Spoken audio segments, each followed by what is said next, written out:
Vamos a continuar, hermanos, en esta oportunidad con la serie acerca del trabajo. Y quiero recordarles que en el primer tema consideramos la relación y actitud que tenía Adán con respecto al trabajo en su estado original. Esto es, antes de que el pecado entrara en él y en el mundo. Sin embargo, hermanos, como sabemos, este estado cambió y la entrada del pecado en el hombre causó importantes consecuencias en la relación y actitud que Adán tenía hacia el trabajo. Por eso el día de hoy, con la ayuda del Señor, vamos a considerar qué es lo que cambió de manera general y vamos a ver estas cosas a través del tema que hemos llamado el trabajo después de la caída. El trabajo después de la caída. Y en esta segunda introducción vamos a abordar a través de los siguientes encabezados y vamos a ver primeramente el efecto de la caída. Después vamos a considerar el agravante del pecado y por último la restauración de la imagen de Dios en los creyentes. Vayamos primeramente a considerar el efecto de la caída y para ello les pido que me acompañen a leer la epístola del apóstol Pablo a los Romanos en el capítulo 5. Romanos en el capítulo 5 y vamos a leer el versículo 12. Romanos 5, 12 dice la palabra del Señor.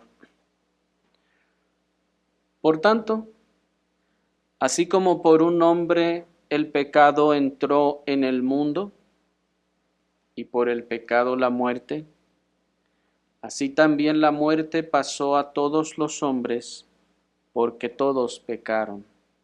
Hasta allí.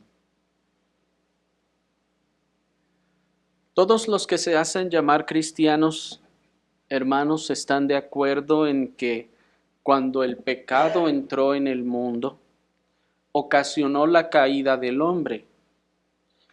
Esta caída ocasionó a su vez la enemistad entre Dios y el hombre, así como también trajo la muerte, como dice nuestro texto. Así como por un hombre el pecado entró en el mundo, y dice, y por el pecado la muerte. Así también, y observen la declaración, así también la muerte pasó a todos los hombres, porque todos pecaron.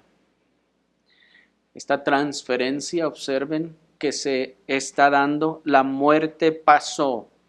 En este caso, la muerte, hermanos, en un sentido legal, se refiere a la condenación.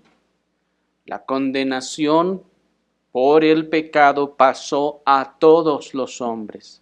Pero no solo la condenación judicial, sino también la muerte y la muerte física, puesto que, hermanos, si todos morimos, entonces es porque esa muerte, como dice el texto, pasó a todos los hombres.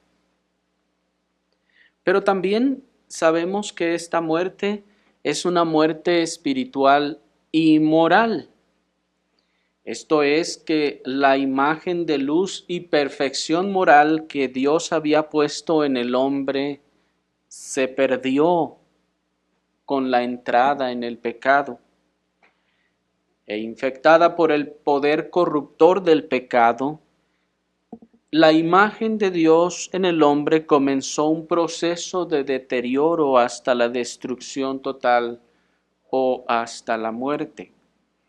De manera entonces, hermanos, que el pecado como ya se ha dicho en otras ocasiones, no es solo una mancha, sino un poder corruptor, como un ácido que se extiende y no deja de seguir corroyendo, deshaciendo, contaminando y deshaciendo todo lo que toca.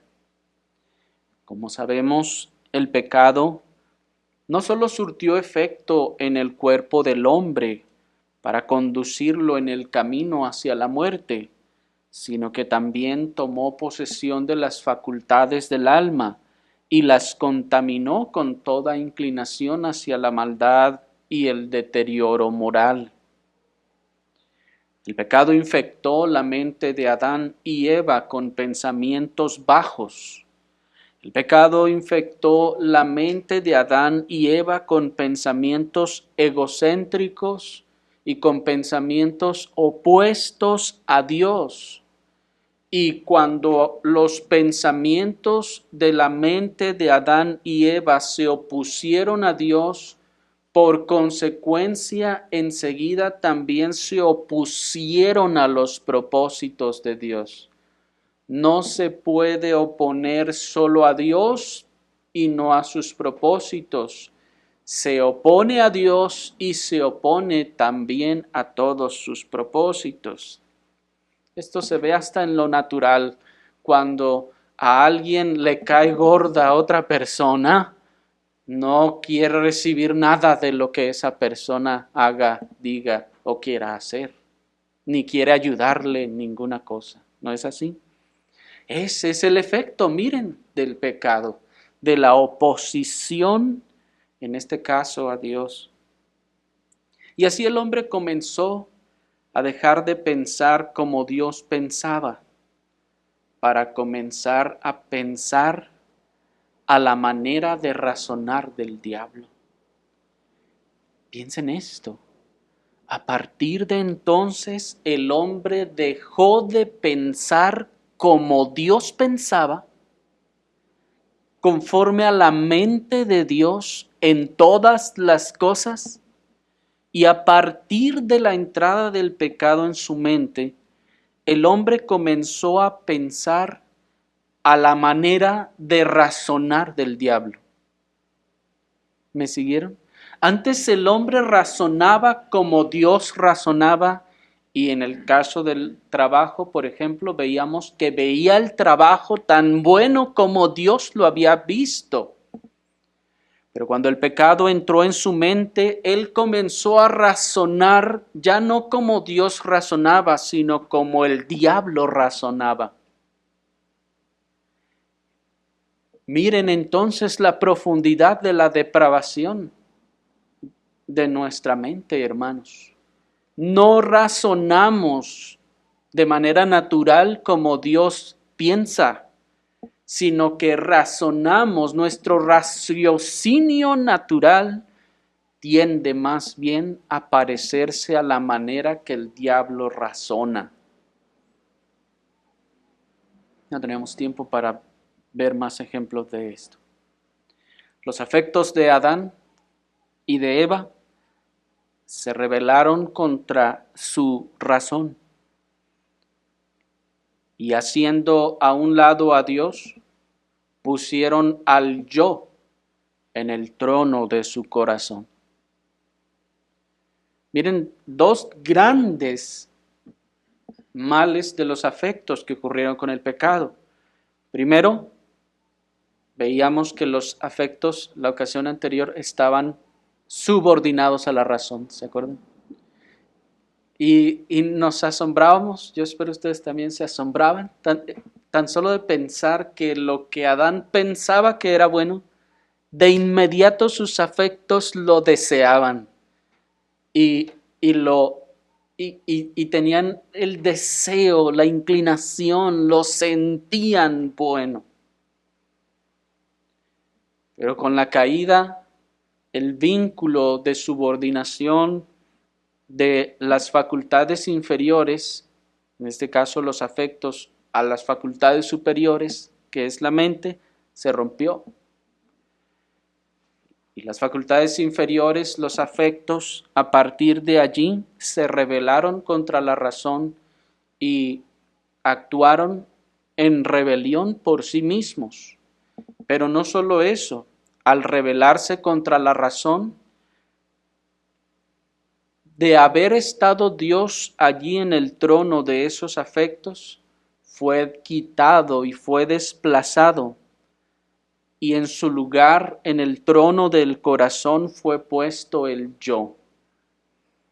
A partir de allí, por eso decíamos que cuando el pecado entró, el hombre empezó a actuar como el diablo. ¿Cómo actuó el diablo? El diablo hizo exactamente eso. Quitó del trono de su corazón a Dios y se puso a él mismo y dijo: ¿cómo puedo ser yo tan grande y glorioso y por qué no tengo un trono en donde sentarme? Miren cómo desplazó a Dios y se puso a sí mismo en el trono de sus propios afectos y deseos. El hombre entonces, observen cómo adquirió más bien la imagen del diablo que la de Dios, pues a partir de allí comenzó a ponerse a sí mismo como el principal y la prioridad del centro de la devoción de sus propios afectos. Y a partir de allí ya no le importaba lo que Dios quería, sino lo que yo quería. Miren el efecto de los afectos. A partir de entonces, a los afectos ya no les importó, ya no desearon lo que Dios deseaba, solo les importaba y deseaban lo que yo deseo, lo que a mí me beneficia. Y todo esto afectó las áreas de la vida de Adán y Eva, tanto internas como externas. Y el trabajo, que es nuestro tema, no fue la excepción. Entre los daños que el pecado ocasionó a las facultades del hombre, también ocurrió el debilitamiento de la voluntad del hombre. Y con ello ocurrió el debilitamiento de la disposición y ánimo para hacer lo que Dios había mandado. El pecado, como sabemos, arruinó las facultades del hombre y entre ellas la voluntad. ¿Y qué hizo con la voluntad? La debilitó hasta la incapacidad. La debilitó hasta la incapacidad para las cosas espirituales y para las cosas terrenales la dejó completamente debilitada. Y aquí hacemos una distinción, porque vamos a ir viendo que existe una distinción en cuanto al ejercicio de la voluntad para las cosas terrenales y el ejercicio de la voluntad para las cosas espirituales. Porque el ejercicio de la voluntad para las cosas terrenales está allí y tiene una cierta fuerza, es pequeña, está debilitada, pero está allí. En cambio, para las cosas espirituales está totalmente incapacitada. La voluntad del hombre se debilitó y se debilitó con ello también toda disposición y ánimo para hacer lo que Dios había mandado.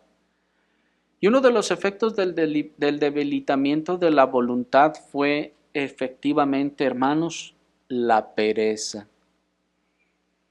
Uno de los efectos del debilitamiento de la voluntad fue la pereza. Porque, piénsenlo, ¿en dónde radica la pereza? Primeramente, radica en los afectos, pero, hermanos, en la voluntad también. Es decir, la pereza en ese sentido es esa falta de voluntad, pero también de deseo. siendo el deseo la base de todo. Es una falta de deseo y a la vez de voluntad para hacer lo que es debido. Porque muchos pueden tener falta de deseo, pero un poco de voluntad les puede levantar. En cambio, la pereza es el debilitamiento de la voluntad para darle lo que los afectos desean. Esto es, quedarse apapachándose a sí mismo entre las cobijas o en la silla. La pereza se engendró en el corazón del hombre y aprendió a convivir con la necesidad del sustento físico. Y a medida que el pecado ha ido avanzando en el mundo, esa convivencia se ha tornado en oposición y en contienda con respecto, hermanos, al asunto del trabajo. Cuando la pereza se engendró como resultado y efecto del pecado en el corazón del hombre, ésta ha aprendido a convivir con la necesidad del sustento. ¿Y cómo ha aprendido a convivir? Pues simplemente con la comprensión de que si no trabajo, pues ¿cómo voy a comer? Y sí, no quisiera hacerlo, pero como tengo que comer, pues bueno, ¿me están siguiendo? Ahí observen cómo la pereza a veces afloja para que el sustento físico pueda darse, pero luego busca ganar nuevamente el terreno. Y a medida pues que el pecado ha ido avanzando en el mundo, esa convivencia entre la pereza y la necesidad del sustento se ha tornado entonces en una oposición y contienda por el cansancio de estar todo el tiempo contendiendo uno con el otro. Como nos dice la Escritura, acompáñenme a Proverbios capítulo 21. Proverbios capítulo 21 dice el versículo 25 y 26. El deseo del perezoso lo mata, porque sus manos rehúsan trabajar. Todo el día codicia ansiosamente, pero el justo da y no retiene. Hasta allí. Observen, hermanos, la declaración de la Escritura. El deseo del perezoso lo mata. ¿Por qué lo mata? Porque sus manos rehúsan trabajar. Él desea tener, desea prosperar, desea ese auto, desea esa casa, desea esas cosas, pero como sus manos rehúsan trabajar, entonces su deseo lo mata, dice el texto. Lo va consumiendo. Y ese es el proceso en el que el hombre llega luego a los juegos de azar, por ejemplo, para querer hacerse de riquezas rápidamente. Llega a comprarse los boletos de la lotería y llega a hacer muchas otras formas de dinero fácil, entre ellos el robo. ¿Por qué? Porque es un perezoso que sus manos rehúsan trabajar, pero miren, su deseo no desaparece. Desaparece sus ganas de trabajar, pero no su deseo de tener. Miren cómo nos está revelando la condición propia del interior. Pero deben saber, escuchen todos, deben saber que la pereza no es un cansancio. No, la pereza no es cansancio, sino una indisposición a trabajar. La pereza no es el que me siento cansado para trabajar, sino que es una resistencia a la actividad en pro de la inactividad. El que diga que se siente cansado solamente es una de las tantas excusas que va a poner para continuar allí acostado. Es uno de los vestidos con los que trata de disfrazar su pereza. Pero la pereza es una indisposición a trabajar y una resistencia a la actividad. La pereza es la corrupción o concupiscencia pecaminosa que se manifiesta en una indisposición y resistencia al trabajo y a la actividad laboral. Sí, hermanos, la pereza no es, repetimos, el producto del cansancio, no, sino que es una corrupción, una concupiscencia pecaminosa, que así como ciertas concupiscencias dominan más en unos que en otros, así esta concupiscencia de la pereza domina más en algunos que en otros. ¿Me explico? Esa concupiscencia pecaminosa siempre encuentra motivos y razonamientos para evitar las labores, desde el cansancio hasta el peligro. El león está afuera, dice el perezoso. ¿Se acuerdan del proverbio?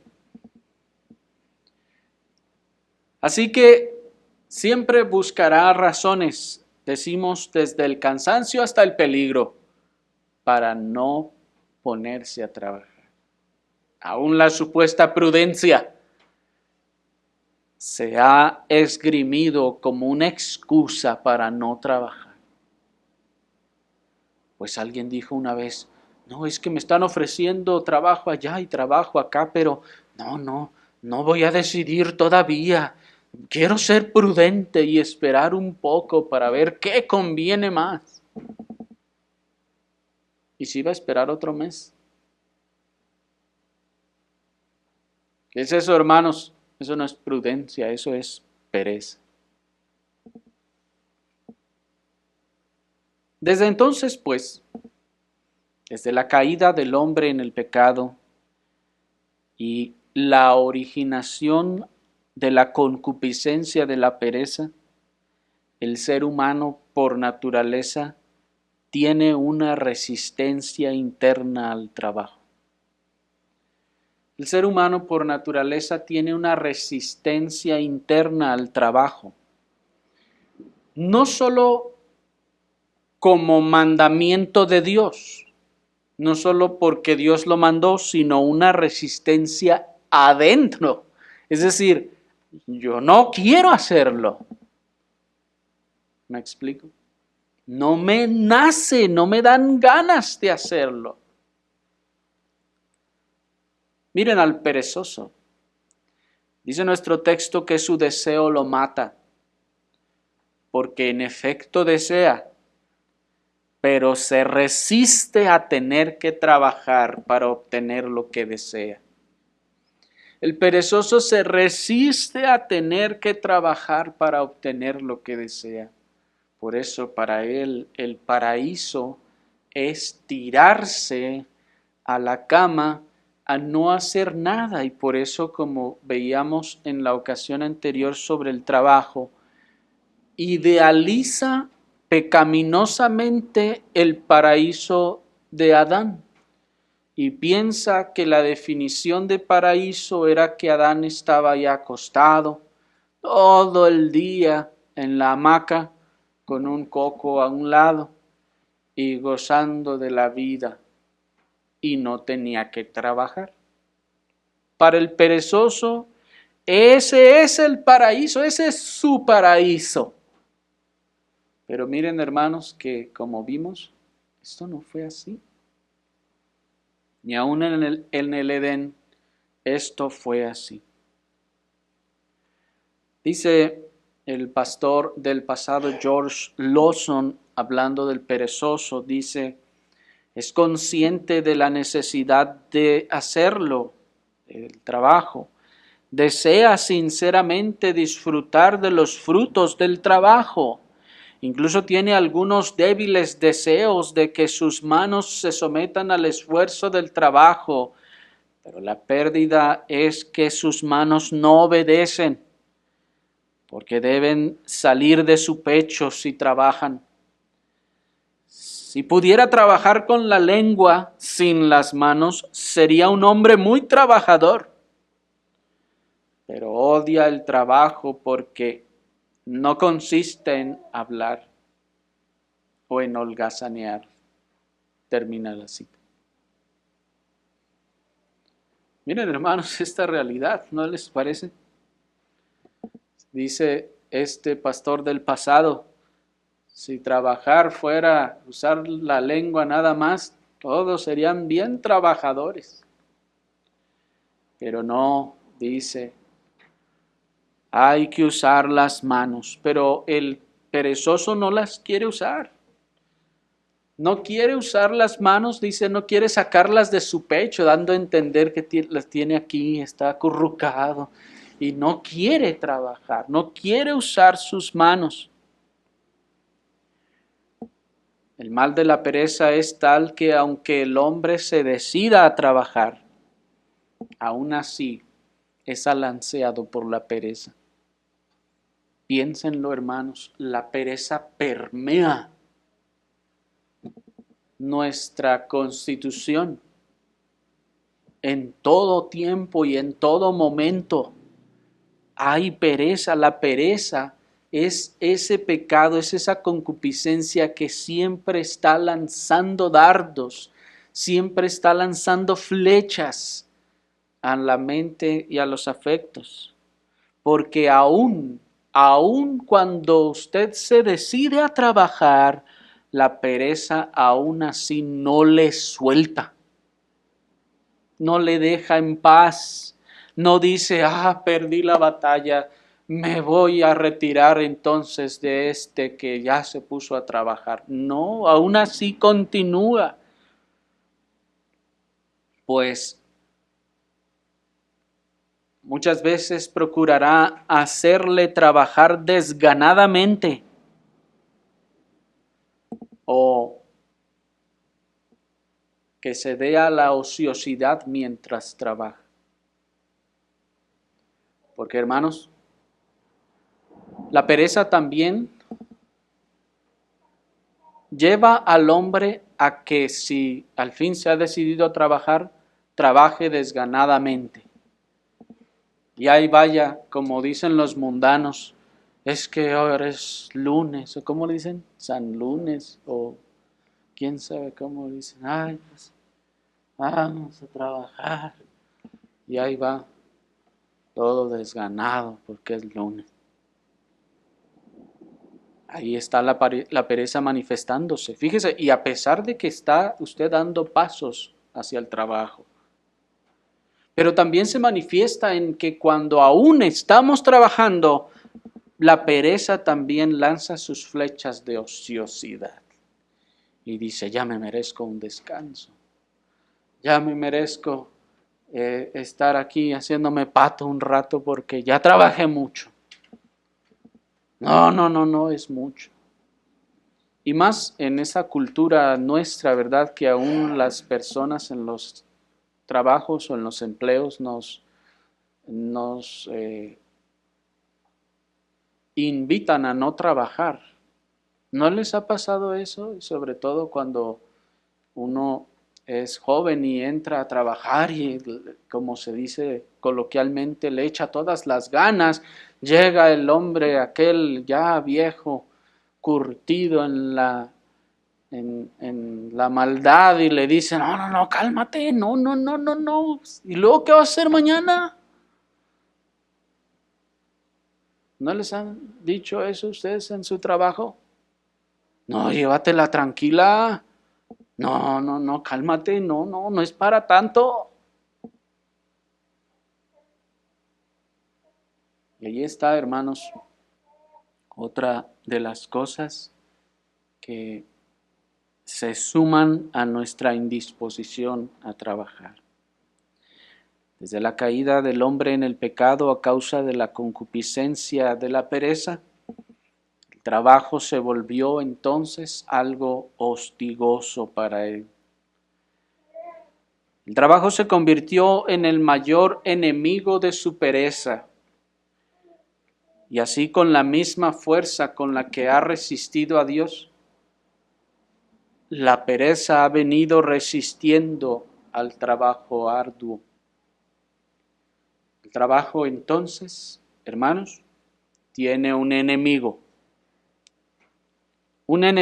que reside en todos nosotros por naturaleza, porque todos nosotros por naturaleza somos flojos. Tenemos la concupiscencia de la flojera, hermanos. En algunos, como decíamos, se desarrolla más, en otros menos.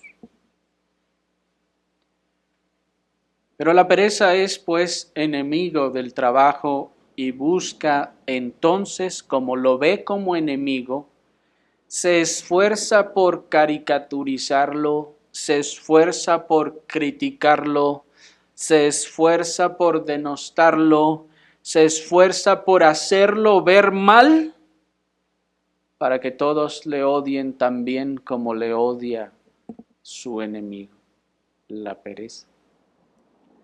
Y miren que ha sido efectivo.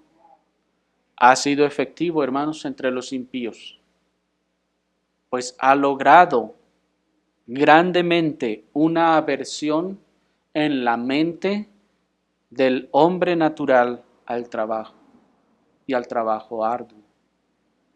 Ha logrado que el hombre vea al trabajo como algo negativo, como algo innecesario, como algo perjudicial. Pero dado que todos ustedes pueden identificar en sí mismos esa resistencia al trabajo de la que hemos estado hablando, no insistiremos más en ello, hermanos, sino que pasaremos a nuestro segundo encabezado para considerar el agravante del pecado. El agravante del pecado. La insondable cantidad de inclinaciones y codicias pecaminosas que se arraigaron en el corazón del hombre con la entrada del pecado en sus facultades del alma, dio a luz a una serie interminable de pecados en perjuicio de sí mismo y de sus semejantes. Y uno de esos daños que se produjeron fue precisamente la opresión. La opresión es un pecado de naturaleza grandemente perversa y con un gran número de manifestaciones. La opresión es un pecado y es grandemente perverso y se manifiesta de muchas formas. Este pecado fue prohibido por el Señor desde el principio y denunciado aún, hermanos, entre la propia nación judía, como dice la Escritura. Y acompáñenme a Isaías 58:3 para que veamos la manifestación más común del pecado de la opresión. Isaías capítulo 58, versículo 3, dice la palabra del Señor. ¿Por qué ayunamos y tú no lo ves? ¿Por qué afligimos nuestras almas y no te das por entendido? He aquí que en el día de vuestro ayuno halláis vuestro placer y oprimís a todos vuestros trabajadores. Hasta ahí.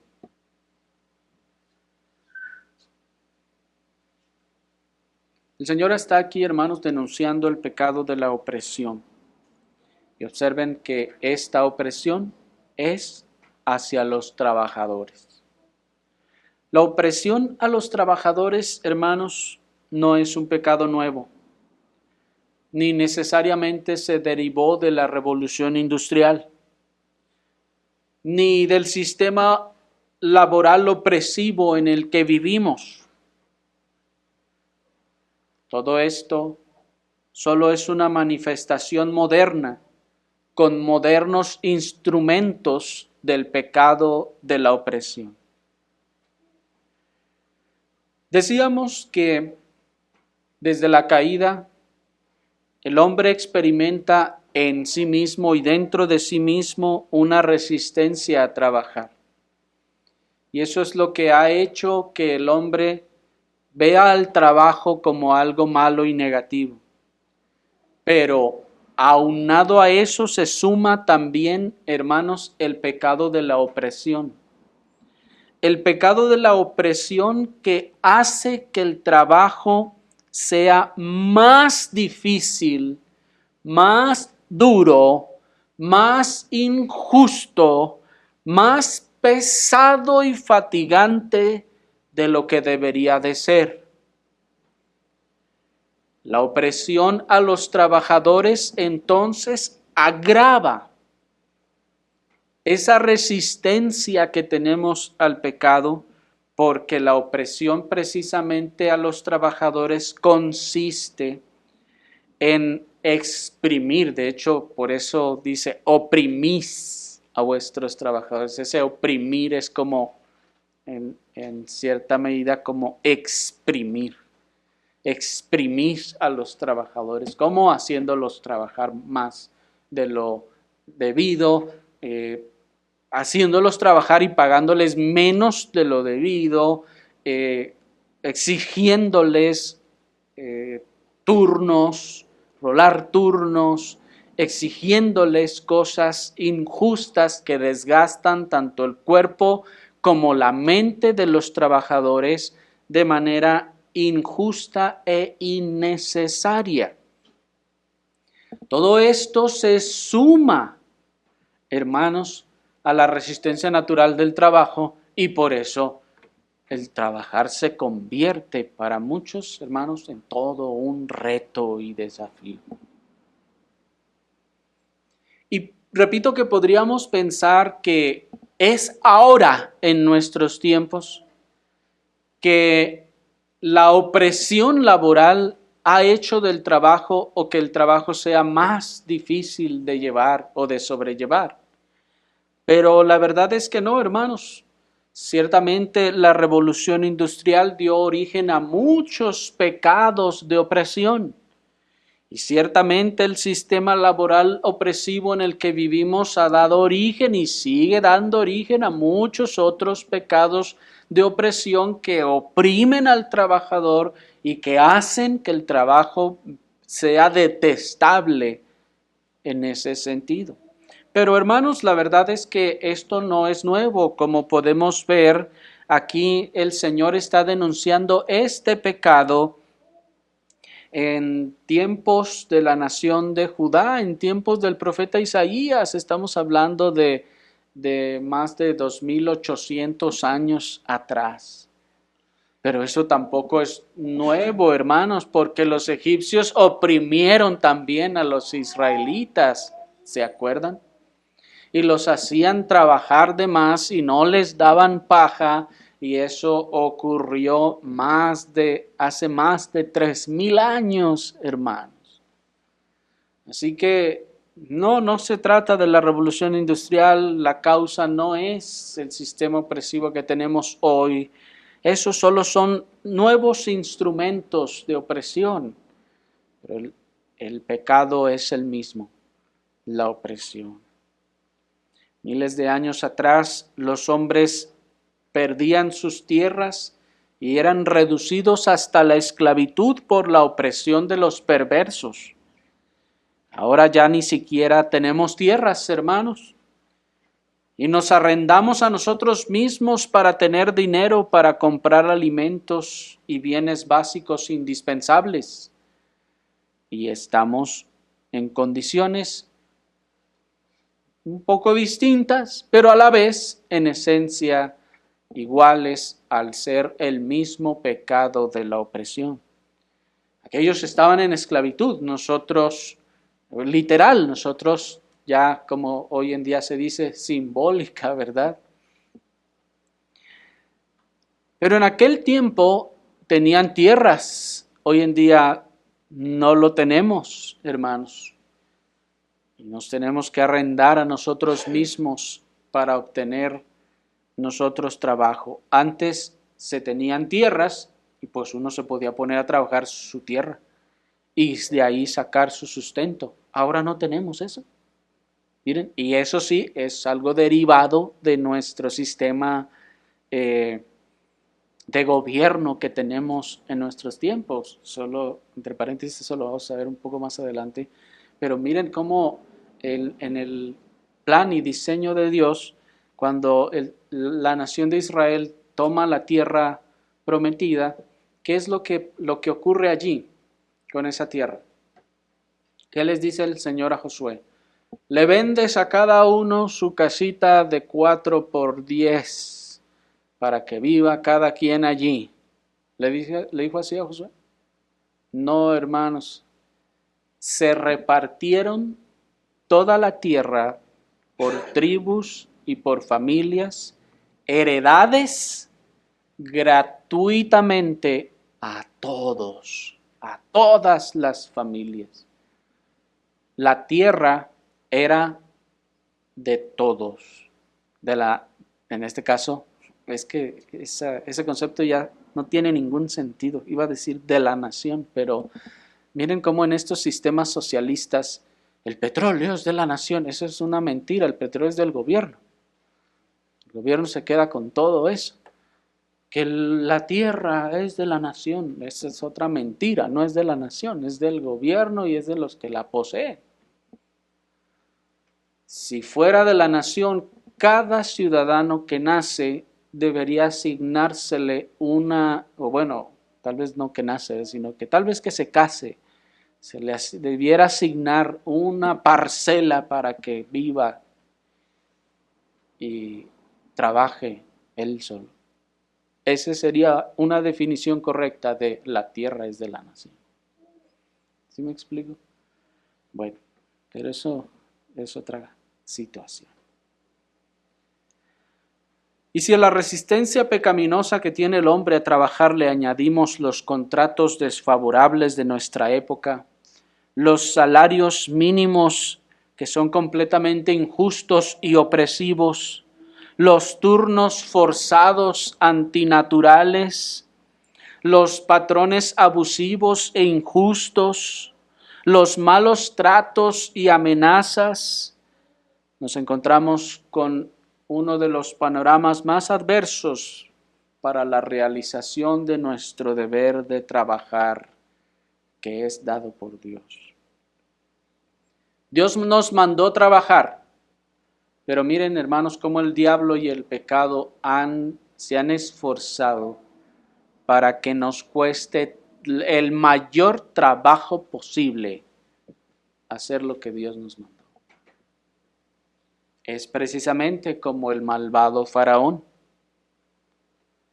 Pues se las voy a complicar para que les cueste.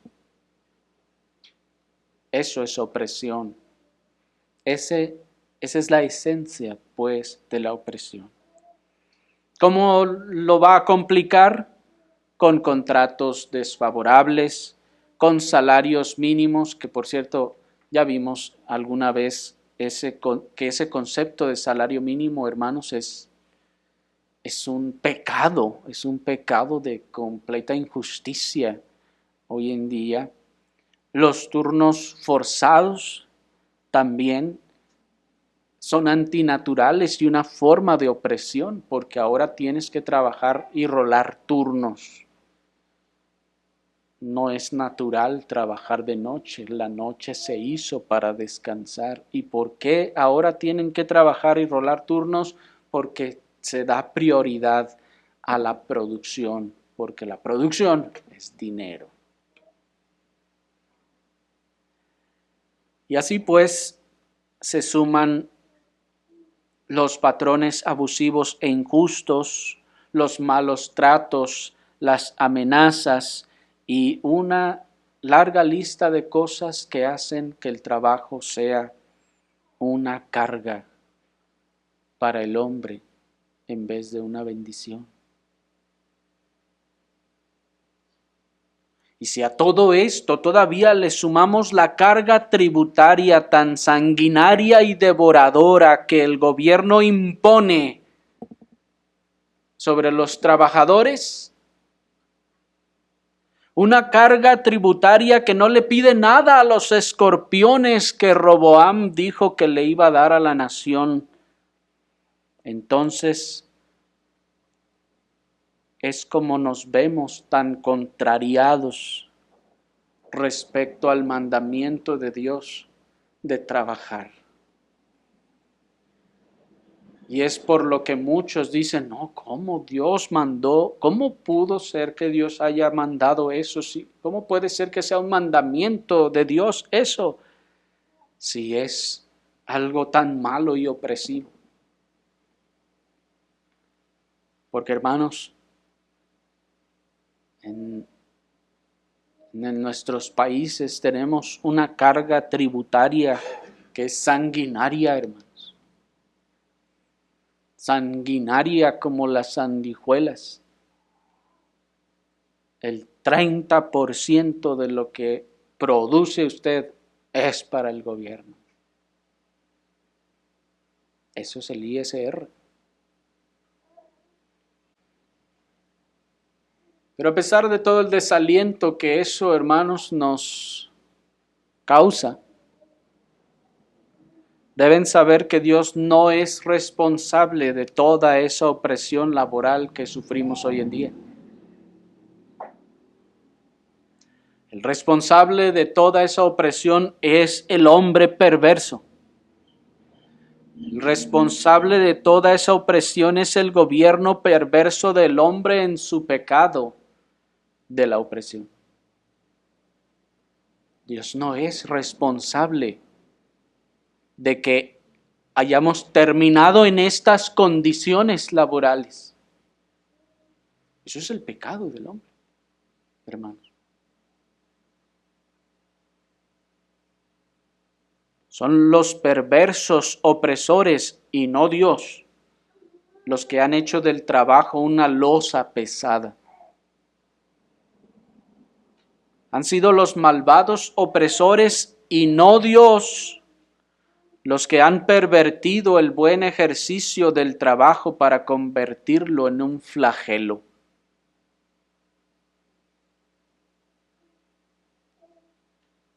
Y es, hermanos, por causa de esos malvados opresores que el trabajo es un flagelo para muchos hoy en día. Ha sido el diablo y sus discípulos los opresores, quienes se han esforzado en hacer sentir la bendición del trabajo como una maldición, así como lo han hecho con los demás beneficios de Dios, y los han convertido, han hecho que se sientan como una maldición. Pero esos perversos opresores que siempre han existido, hemos visto, ya sean gobiernos o empresarios, ya sean industrias o hombres individuales, recibirán con creces el pago de su avaricia, explotación e injusticia, como nos dice la Escritura. Y miren lo que dice el pastor puritano Arthur Dent. Respecto a ello, les cito, hablando de los opresores, se les describe triturando los rostros de los pobres, arrancándoles la piel y la carne de los huesos y devorándolos como si fueran pan. Estos son los individuos que se esfuerzan por devorarlo todo, como bestias salvajes, y obtener el control de toda la tierra por cualquier medio necesario, mediante la opresión, el fraude y la violencia. Estos gusanos y devoradores son semejantes a la ballena que engulle a otros peces más pequeños, al león que devora a otros animales y al halcón que depreda a otras aves. Estos lobos codiciosos lo consumen todo y se tragan a los empobrecidos de la tierra. En consecuencia, los profetas de Dios desencadenan numerosos y severos ayes contra ellos. En primer lugar, el profeta Isaías dice: ay de los que juntan casa con casa y campo con campo, hasta que no haya lugar para que habiten los pobres, y se colocan a sí mismos en medio de la tierra. En segundo lugar, el profeta Jeremías dice: ay del que edifica su casa con injusticia y sus aposentos sin equidad. En tercer lugar, el profeta Miqueas dice: ay de los que codician campos y los toman con violencia, y así oprimen al hombre y a su casa, al hombre y a su heredad. Y en cuarto lugar, el profeta Habacuc clama diciendo: ay de aquel que construye una ciudad con sangre y erige una ciudad con iniquidad. Termina la cita. Así que, hermanos, Dios dará el pago a esos perversos gusanos barrenadores o devoradores, y no tendrán escapatoria. Los lugares más oscuros y tormentosos del infierno están reservados tanto para los perversos gobernadores como para los lobos y leones codiciosos que devoraron el tiempo, las fuerzas y las verdaderas ganancias de aquellos a quienes explotaron con injusticia.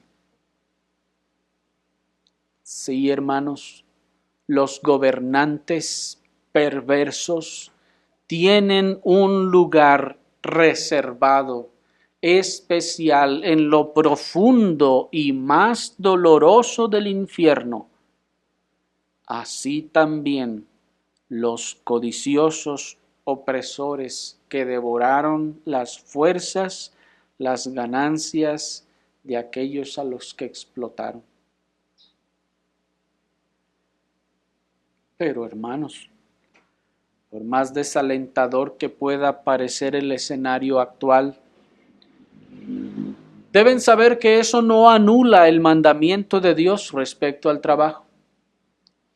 Y a pesar de todo lo que acabamos de decir, eso no anula que Dios nos mandó trabajar.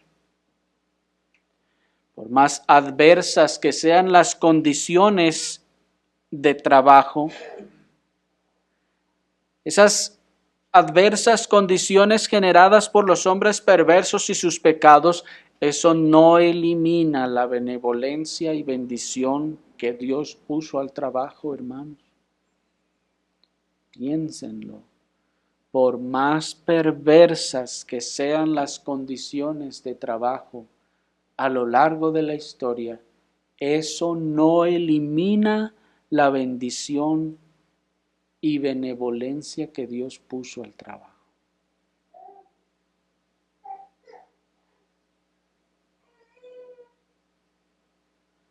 Y por más que el diablo se ha esforzado en pervertir el propósito, ejercicio y efecto del trabajo, jamás podrá quitar los ricos y provechosos beneficios que Dios puso al trabajo. Ninguno ni todos los esfuerzos que ha hecho el diablo para que el hombre sienta el trabajo como una maldición, quitan que el trabajo sea una bendición como Dios lo mandó.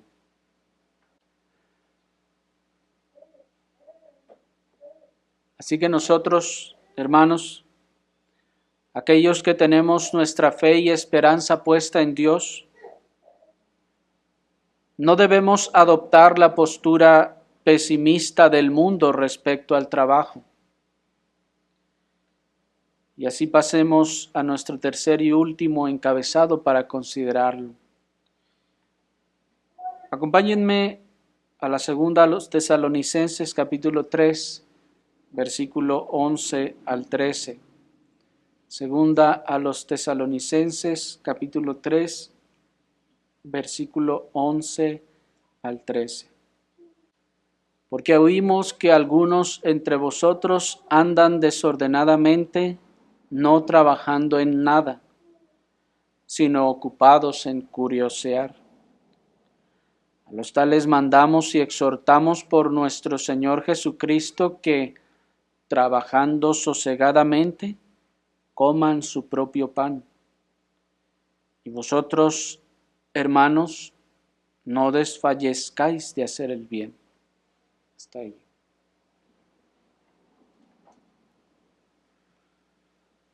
Observen, hermanos, la exhortación que hace nuestro apóstol a aquellos que se han dejado arrastrar por el pecado de la pereza y por el pensamiento del mundo respecto al trabajo. Y les dice: oímos que algunos de vosotros andan desordenadamente, no trabajando en nada, sino ocupados en curiosear.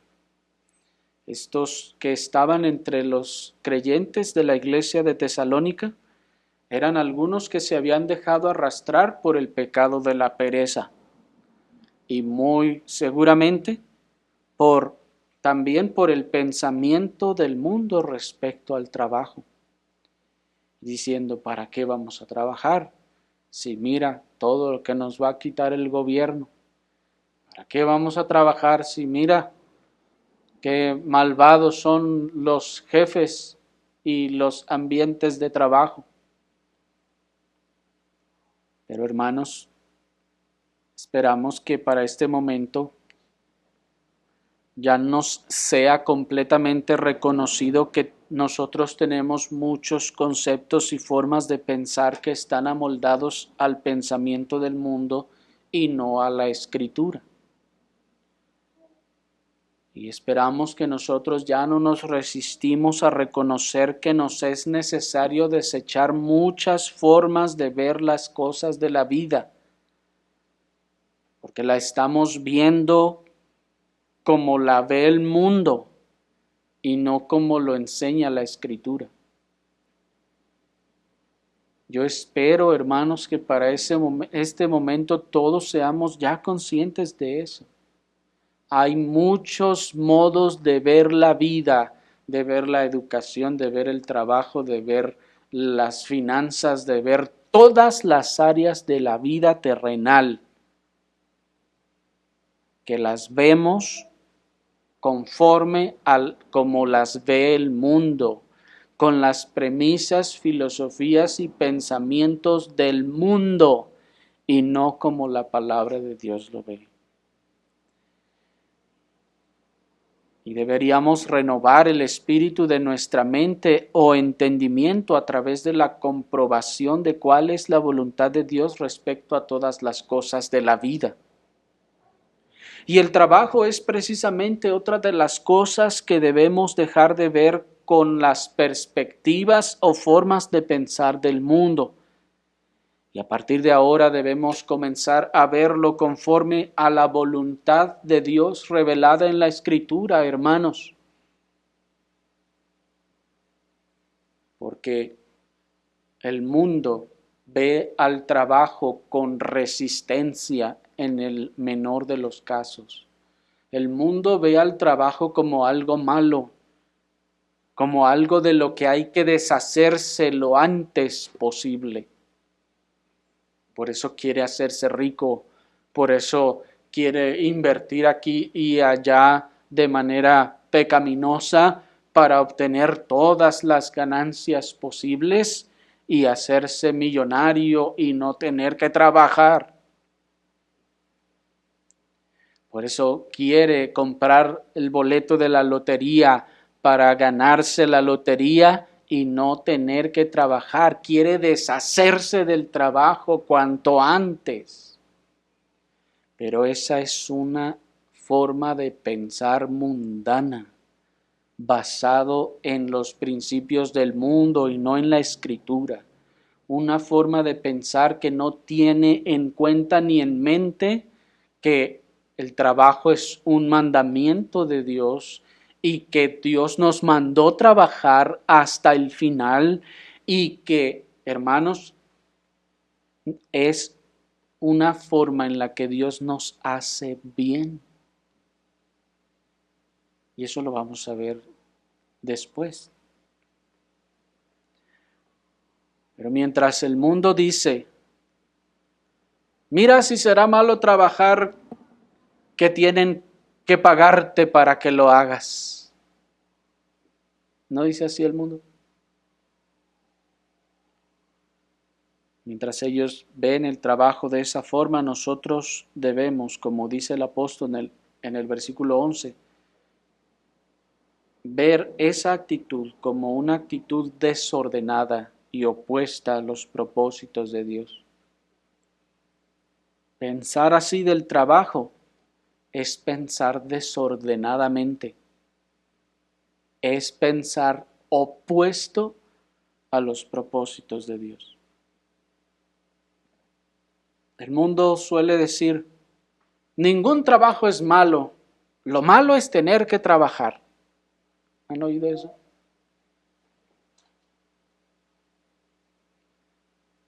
Pero nosotros debemos, como dice el apóstol en el versículo 11, ver que esa es una actitud desordenada. Esa es una actitud perezosa y pecaminosa y opuesta a los propósitos de Dios. Nosotros no debemos tomar, hermanos, esa actitud respecto al trabajo. El mundo también dice, hay que trabajar como negro para vivir como blanco. O, ahora tengo que trabajar como burro. Mientras el mundo ve el trabajo de esa forma, nuestro apóstol nos dice en el versículo 12 que nosotros debemos trabajar sosegadamente y así conseguir nuestro propio pan, sustituyendo todos los pensamientos negativos del mundo y las actitudes perezosas del mundo por un pensamiento y actitud conforme a la mente de Dios en la Escritura respecto al trabajo. No debemos nosotros tener la actitud que el mundo tiene ante el trabajo, porque dice el texto, eso es algo desordenado. Nosotros debemos ordenar nuestros pensamientos a lo que el Señor enseña. Dice el 12, y a los tales mandamos, miren, y exhortamos por nuestro Señor Jesucristo, que trabajando sosegadamente coman su propio pan. Miren que no está diciendo a los cuales mandamos aunque no les guste, aunque no quieran, órale, pónganse a hacerlo. No, sino nos dice, los exhortamos. ¿A qué? A que entiendan, a que admitan, a que reconozcan, a que abracen el propósito de Dios, el pensamiento de Dios, la mente de Dios respecto al trabajo. Mientras el mundo reniega quejándose y diciendo que les harán trabajar hasta la muerte, los creyentes verdaderos, aquellos en los que la imagen de Dios está siendo restaurada, debemos ver el trabajo como otra de las formas en las que haremos el bien, como dice nuestro apóstol en el versículo 13. ¿Están ahí? Y vosotros, hermanos, no desfallezcáis de hacer el bien. ¿Cuál bien? ¿De darle limosna a los pobres? ¿De hacer buenas obras? No, en el contexto es del trabajo, de hacer el bien trabajando. De manera entonces, hermanos, que nosotros debemos ver el trabajo como otra de las formas en las que hacemos el bien. Y no debemos verla como una forma en la que seremos destruidos, porque así la ve el mundo. Así ve el mundo el trabajo. Que el trabajo me va a destruir, me va a consumir hasta que me mate. Pero miren cómo es totalmente opuesta la visión de la Escritura, que trabajando hacemos el bien. Dice en ese sentido el pastor del pasado George Lawson: algunos hombres trabajan duro, no por respeto a la autoridad de Dios, sino exclusivamente por su propio interés. No glorifican a Dios en sus labores porque no trabajan para tener algo que dar a quien lo necesita. El hombre justo tiene un espíritu más noble, porque es siempre misericordioso y su misericordia es uno de los motivos de su laboriosidad. Trabaja en su vocación y la bendición de Dios le da éxito. Y muestra su agradecimiento a Dios dando con mano generosa. El hombre perezoso codicia el fruto del trabajo de otros, pero el hombre piadoso no desea comer solo ese bocado que ha obtenido con su propio sudor y esfuerzo. Dios está muy complacido con sus generosidades porque es un dador alegre y liberal. Termina la cita. Miren pues, hermanos, que trabajando también se glorifica a Dios. Porque sabemos que la obediencia a Dios glorifica a Dios. El trabajar glorifica a Dios. Y mientras el mundo reniega del trabajo y como bestia bruta busca sacudirse a brincos y sangoloteos del yugo, los creyentes verdaderos, aquellos en los que la imagen de Dios está siendo restaurada, no debemos desfallecer por el trabajo, dice el texto, sino que, así como algunos pueblos guerreros de la antigüedad consideraban la muerte en el campo de batalla como una muerte honrosa, así nosotros, hermanos, debemos considerar la muerte en la realización de nuestros deberes como caídos en el cumplimiento de nuestro deber. Y sobre todo si se trata de nuestro trabajo y deber en el reino de Dios. En la antigüedad, hermanos, había culturas y pueblos que no se quejaban de tener que ir a la guerra y morir allá. Al contrario, para ellos eso era algo honroso, era su meta, morir luchando en la batalla. Se consideraba una muerte honrosa. Así nosotros debemos considerar nuestra muerte trabajando como caídos en el cumplimiento de nuestro deber. Pero sobre todo cuando se trata, hermanos, del trabajo en el reino de Dios. Porque si se considera aún en el mundo honroso caer en el cumplimiento de su deber, ¿no es así? El mundo aún lo valora. ¿Cuánto más honroso no sería desgastarnos y morir en el servicio de la causa del Señor? ¿No les parece? Que dijeran, aquella hermana murió preparando y proveyendo todo lo necesario para la comunión ágape de los santos. ¿No sería honroso? Bueno, algunos dirán, pues, ¿quién se va a morir haciendo eso? No, pues no lo quiere hacer porque ¿por qué no lo quiere hacer? Siente que se va a morir si lo hace. Quiere ahorrarse trabajo, quiere ahorrarse batallar, quiere ahorrarse dolor.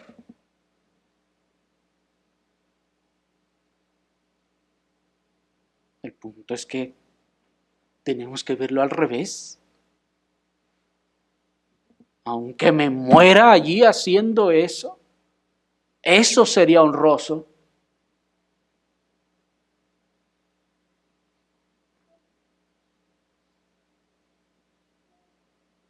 Tal cosa sería reconocida, les aseguro, frente a su ataúd.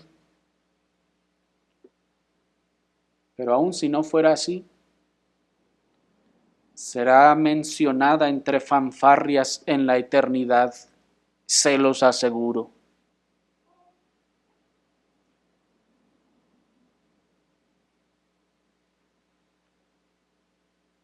Aquella hermana acabó todas sus fuerzas y entregó todo su vigor y toda su juventud sirviendo a su familia o sirviendo a las mesas en la casa de Dios.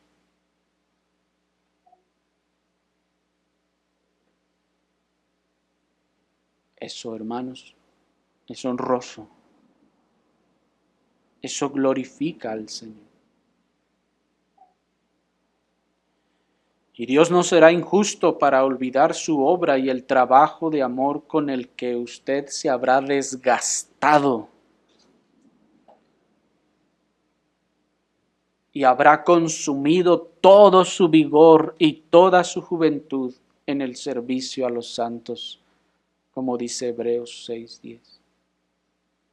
Porque, hermanos, si una sola acción, si un solo acto de servicio no quedará sin recompensa, ¿cuánto más no será haber vertido todo nuestro vigor, toda nuestra fuerza y nuestra juventud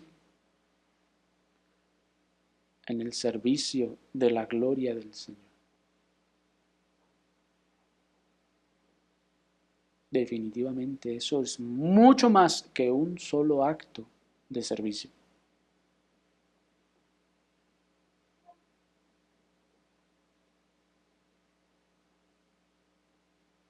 Que se pudiera decir de nosotros, aquel hermano sirvió con esfuerzo y desvelos, entregó toda su fuerza y vigor al trabajo y al trabajo en el Señor hasta que sus cabellos se decoloraron y se hicieron blancos como la nieve, y no retuvo nada para el Señor y para su causa. No le negó nada al Señor. Y así sirvió al Señor todos los días de su vida. ¿No quieren ustedes verse descritos en ello?